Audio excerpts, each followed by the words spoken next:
Assalamualaikum, bersama saya. Ya, YB TikTok. Zuhan. Zuhan, ZUHANNNN. You boleh cari kat mana-mana platform pun tetap nama yang sama dan orang yang sama. Ya, betul. Okey.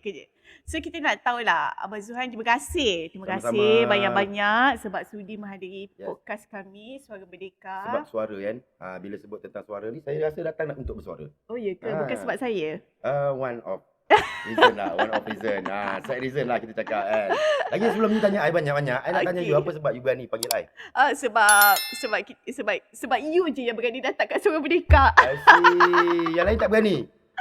Bukan tak berani, sebab yang lain semua kekangan masa. Walaupun YB masih ada masa untuk bersama dengan kami kan. You rakyat, right? Ya, rakyat. YB untuk rakyat. Nampak. Mas better kalau you nak lagi close, jangan panggil Y depan tu, panggil B ya.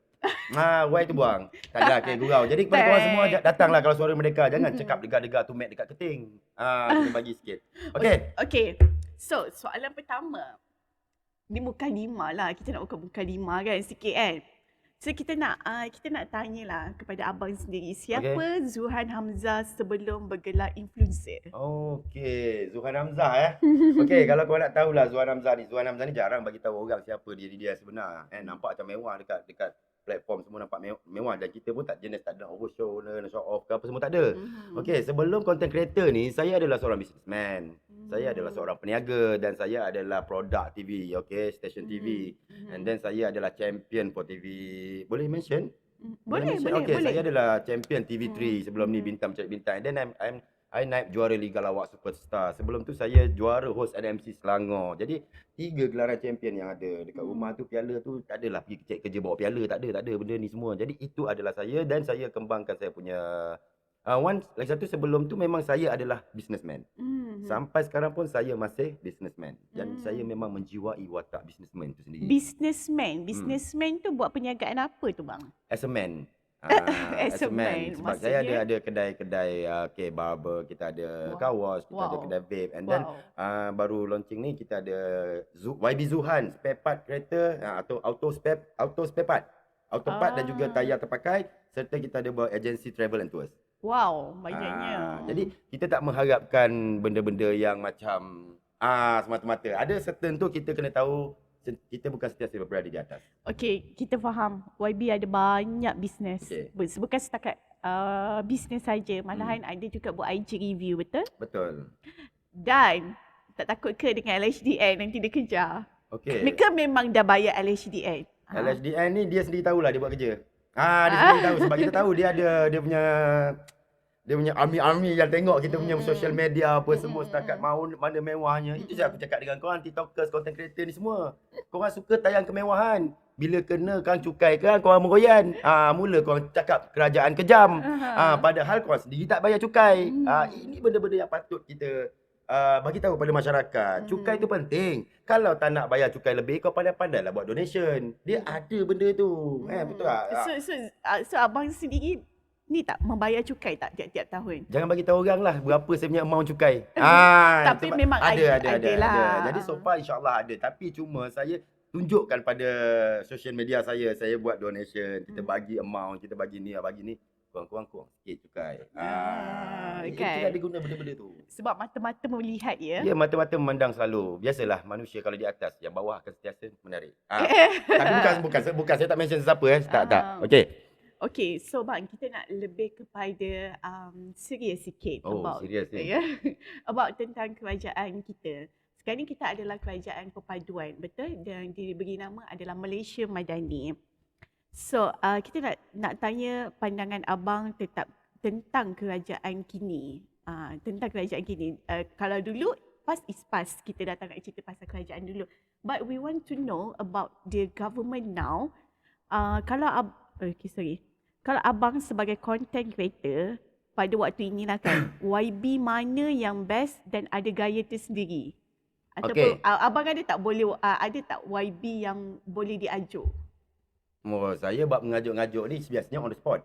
Cuba. Kalau you suruh ni dia susah sikit. Nanti last tu boleh lah kot. Kita cuba Ismail Sabri.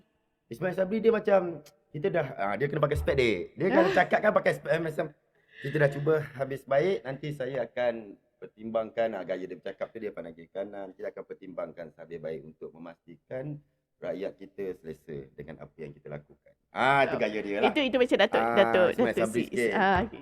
Kalau macam Anwar Ibrahim dia, hari ni kita menang. Tak nak sebut lah lebih-lebih. Hari ni kita menang, besok. Kalau Najib dia lain.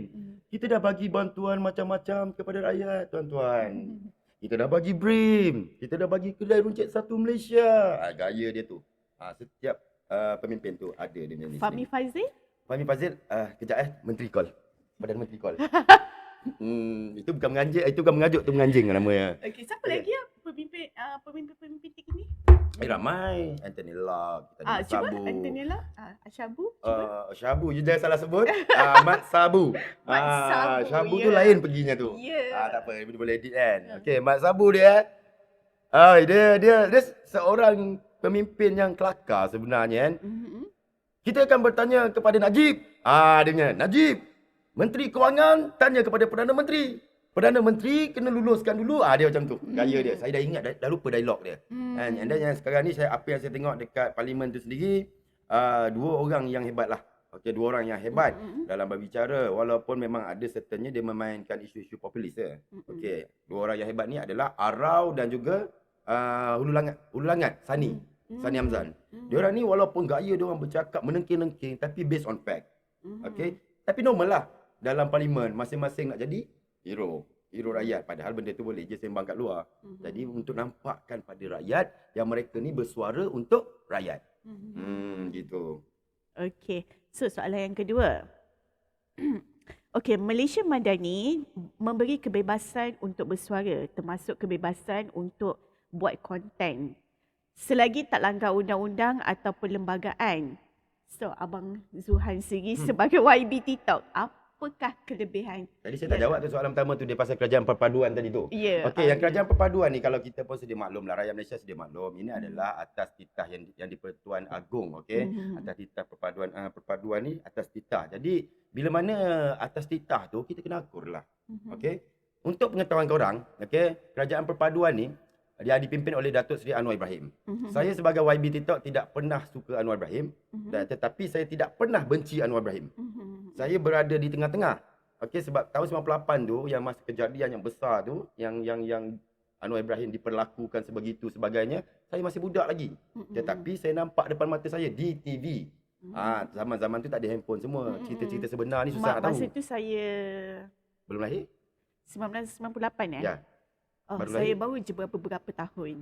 So benda-benda tu yang kita nampak dekat TV. Tapi dalam masa yang sama, bila kita membesar ni, kita tahu TV-TV ni banyak dikontrol oleh the side of government. Okay, the side of pemimpin yang kontrol social media ni. Okay, masa tu TV, surat khabar, semua cerita tentang sama ada benda tu benar atau tidak benar, betul atau tak betul, rakyat tak tahu.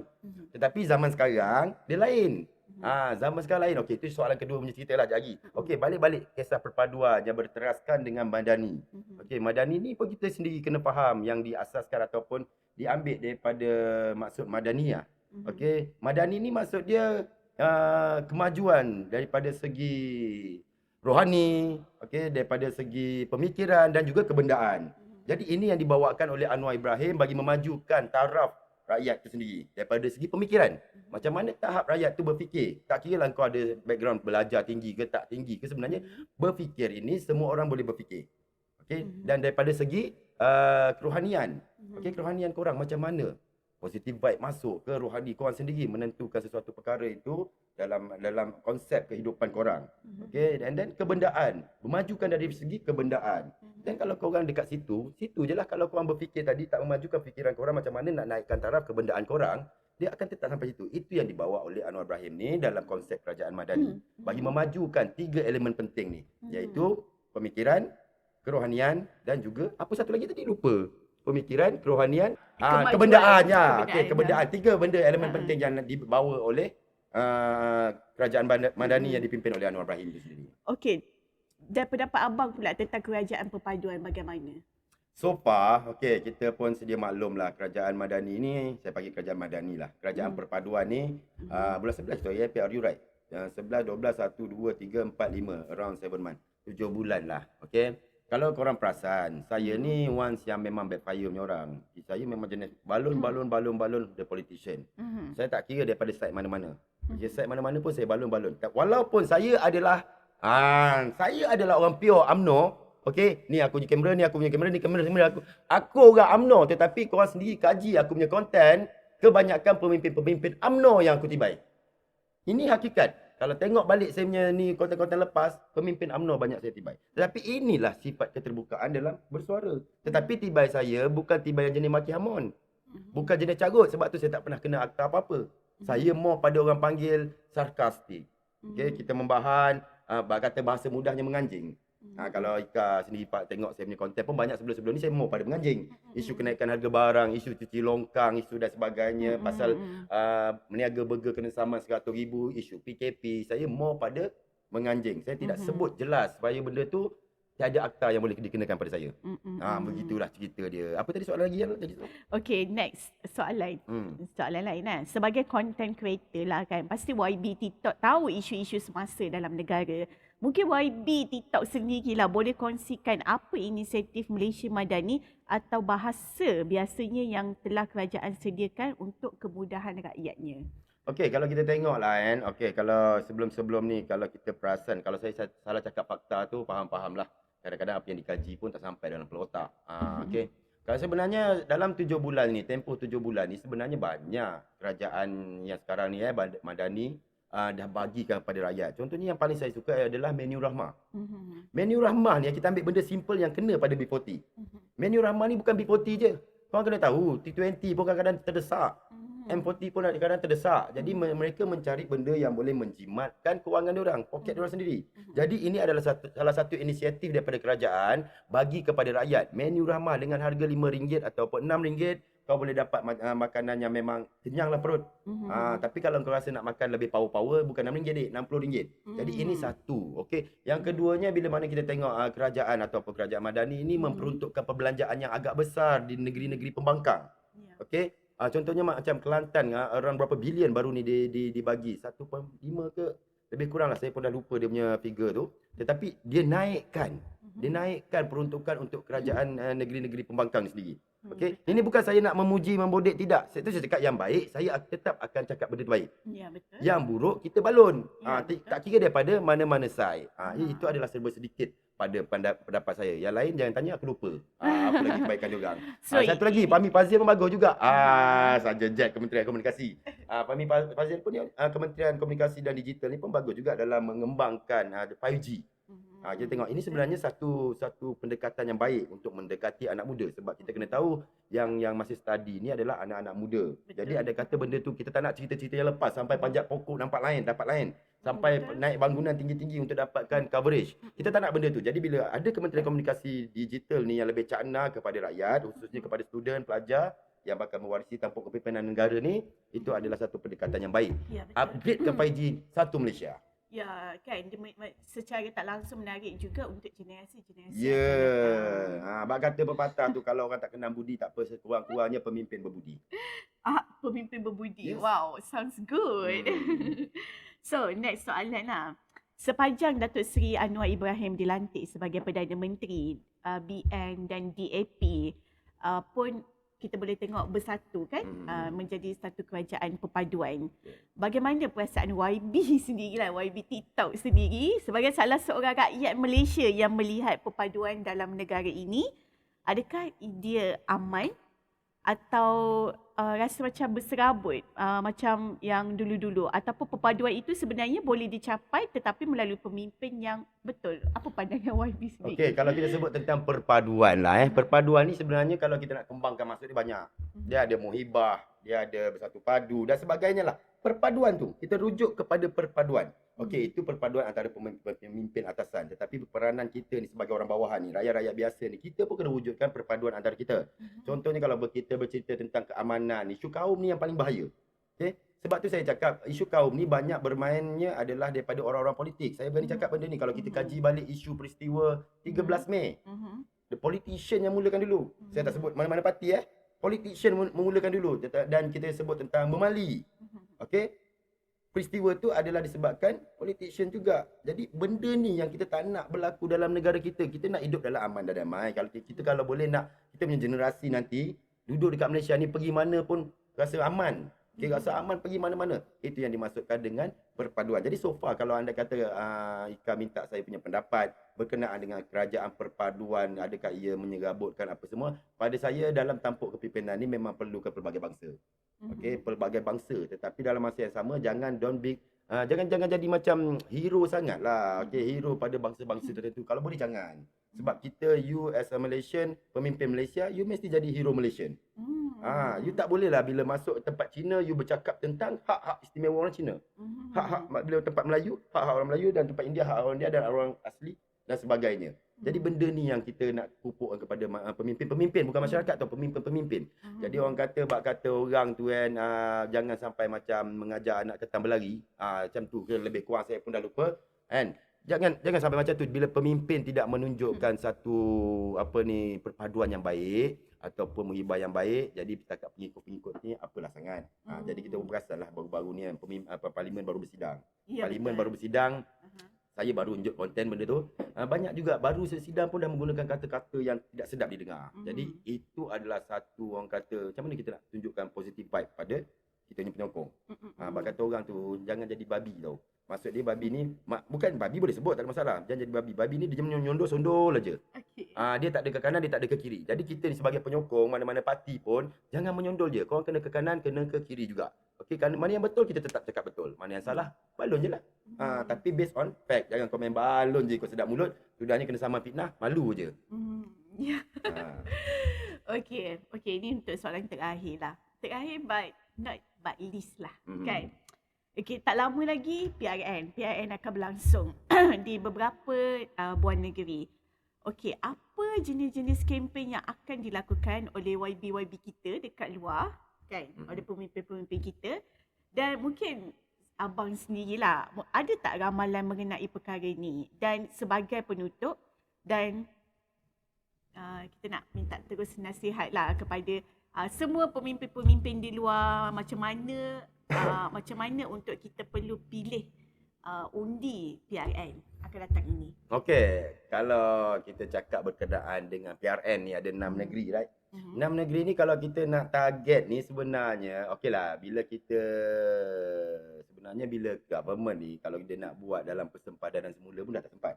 Okey, persempadanan semula sebab dia orang ada allotted yang memang dia orang tahu tempat dia orang mana menang. Okay, dia orang dah kaji demografi, dia orang dah kaji geopolitik negara tempat tu. Tapi untuk saya sebagai rakyat biasa ni untuk cakap yang mana menang ni agak sukar. Tapi saya yakinlah ada 6 negeri berkemungkinan besar 3 negeri pembangkang pegang, 3 negeri akan PH masih pegang. Okey, itu side saya. Tetapi dalam masa yang sama, okey, kalau kita berbicara tentang kempen, okey, bercakap tentang politik pada saya gunakanlah politik matang. Okay, politik matang macam saya cakap tadi, janganlah bermain dengan isu kaum, jangan main dengan isu bangsa. Seolah-olah kita ni penunggang agama, penunggang bangsa. Okey, bila bercakap tentang bangsa, dia senang cerita lah. Kalau orang Melayu ni dia ada satu caknanya dia pada tentang bangsa dan agama. Tapi lebihnya pada bangsa yang sebenarnya. Okey, walaupun you all orang hina sekalipun, kita ni orang hina, pemabuk apa semua, bila orang usik bangsa kita, automatik kita akan ada amok. Sebutan amok tu. Okey, jadi kita tak nak benda-benda tu disuntik oleh pemimpin-pemimpin yang berpengaruh. Okey, jangan sampai korang pergi dekat tempat kawasan ni korang bercakap tentang keburukan bangsa-bangsa lain. Contohnya macam yang jadi yang sebelum-sebelum ni lah. Okey, bila sampai dekat China kita akan screw Melayu-Melayu tu semua. Kalau korang faham lah siapa yang aku cakap kan.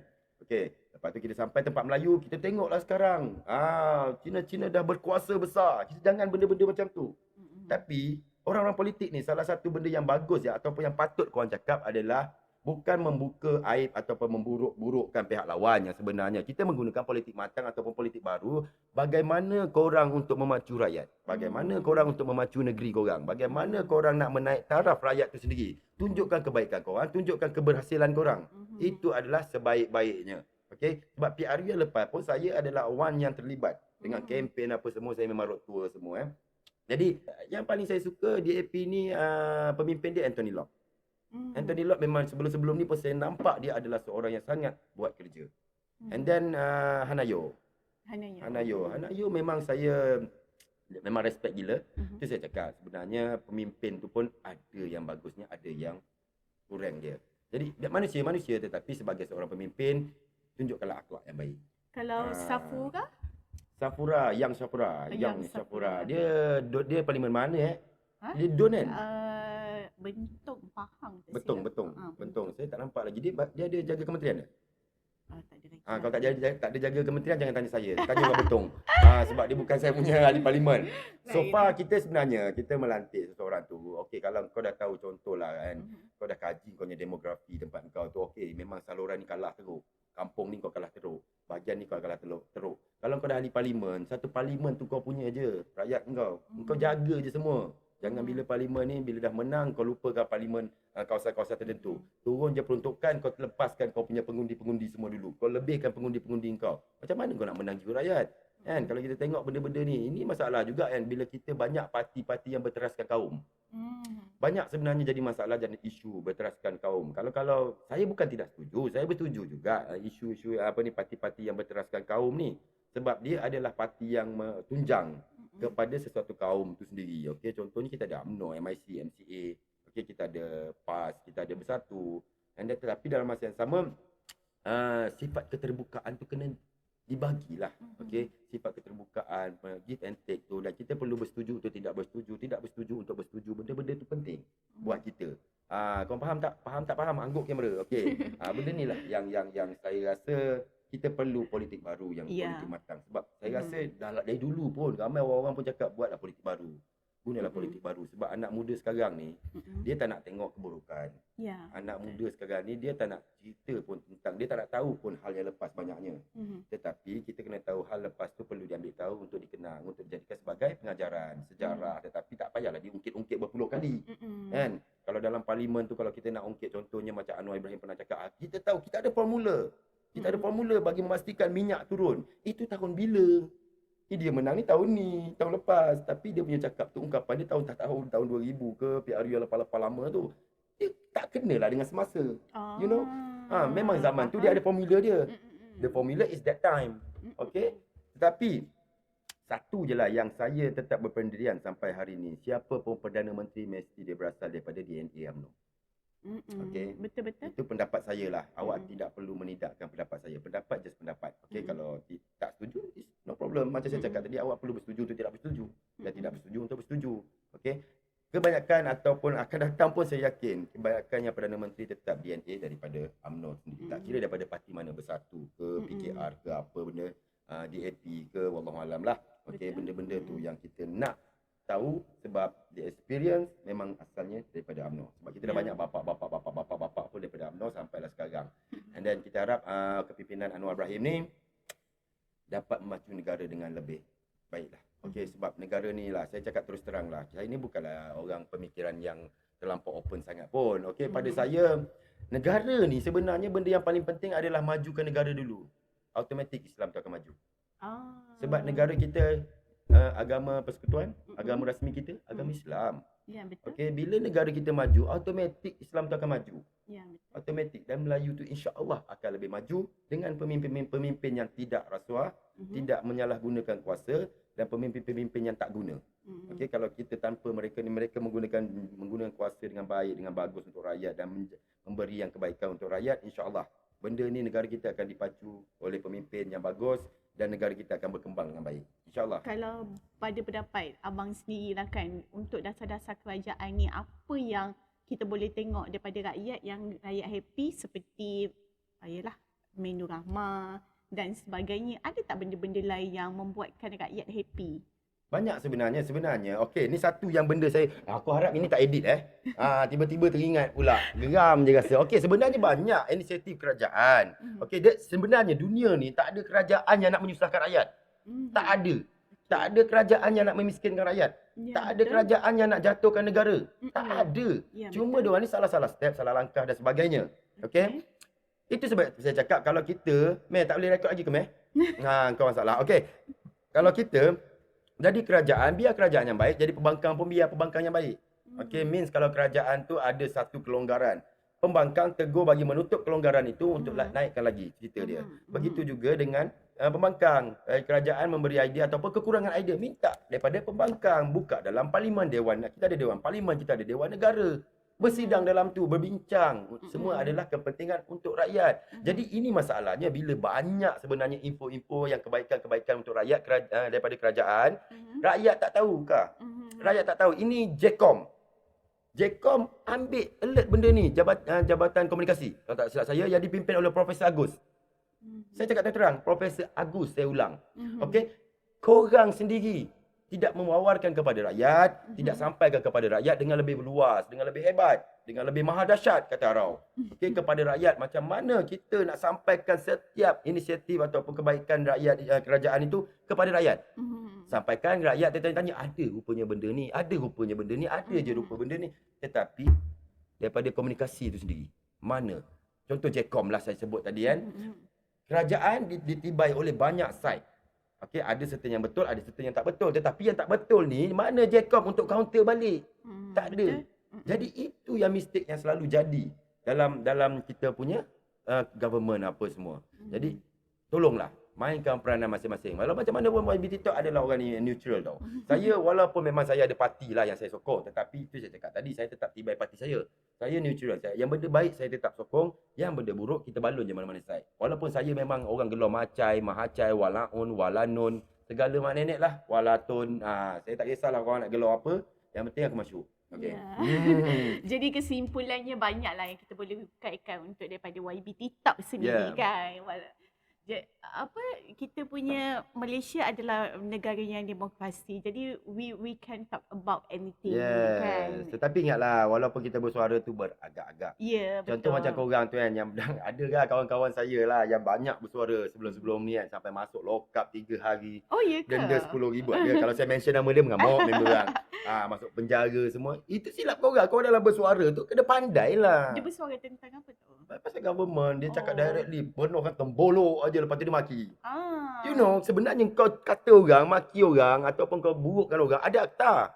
Ya betul. You tak payah you kata pemimpin. Kalau kau maki aku cukup. Contoh Ika maki saya, ada akta. Kita nak masukkan dia ke dalam, ada benda-benda tu. Itu cara dia gunakan platform ni dengan baik lah. Kalau kau orang much better kau guna plot twist yang bagus, sarkastik yang bagus, menganjing yang bagus. Sebab kata orang mudah, bahasa mudah menganjing lah. Menganjing yang memang kena deep pump. Ataupun kalau kau nak memang cakap direct to the point, jangan sebut nama. Ini masalah. Kau nak cakap direct to the point, berkias sikit. Berkias. Kita kan orang Melayu, bahasa kias-kias ni memang kita. Membujur lalu melentang patah, dek. Jangan aku nak sambung je rasanya. Tapi tak boleh lah nak sambung. Padahal tak ada idea. Okey. Jadi itulah sedikit nasihat saya. Terima kasih. Saya nak ucapkan terima kasih banyak kepada YB TikTok sebab memberi pandangan tentang tentang kerajaan perpaduan masa kini dan diharapkan untuk kerajaan perpaduan ini boleh memberikan manfaat kepada rakyat semua, bahkan kepada YB TikTok sendiri pun dapatkan banyak manfaat.